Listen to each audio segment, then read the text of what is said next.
Hello and welcome, I'm Arumba. Thank you for joining me. Let's talk about merchants in EU4. So by default, every country gets 2 merchants that they can use to either collect from trade or to transfer trade power. This number can be increased by using ideas. Depending on your culture, you may be able to pick up an extra merchant just by unlocking ideas over time. But you can also specifically get merchants by using the expansions idea group. This will give you 1 at the 2nd rank. Or if you just pick trade ideas, you can get 1 at the 2nd, the 5th, and then when you unlock you get a 3rd. So in this case Portugal can have as many as 7 merchants. Now when you collect from trade, you increase the amount of income that you draw by 10%. However, you do not have to have a merchant present in your capital in order to collect. We could send him elsewhere and we would still collect from whichever trade zone our capital province is located in. In this case, as Portugal, our capital is Lisboa, so we will automatically collect from the Sevilla trade network, or the trade node. So keeping your merchant here is only giving you a 10% increase in your income.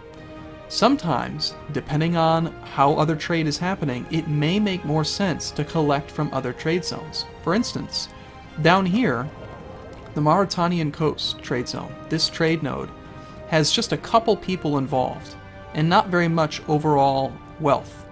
However, if we were to collect, we're able to get a 56% trade share, causing us to collect 7.2 income. This ends up getting multiplied by our trade efficiency, and then we get that 10% bonus. We end up making 0.98 gold per month off of collecting trade in the Mauritanian coast.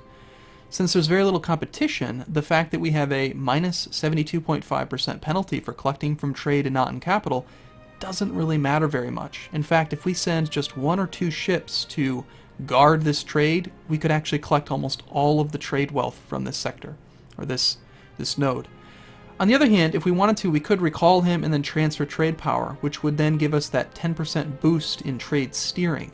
So if we have a better market share in our capital, or further down the path, it might make sense instead to steer the trade to give it that bonus, and then collect here where we have a higher trade share.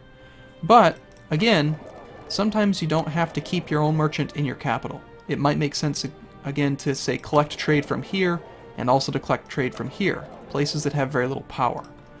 So that does it for merchants. See the trade steering video and the trade node video if you want some more information. Thanks for watching, see you again soon.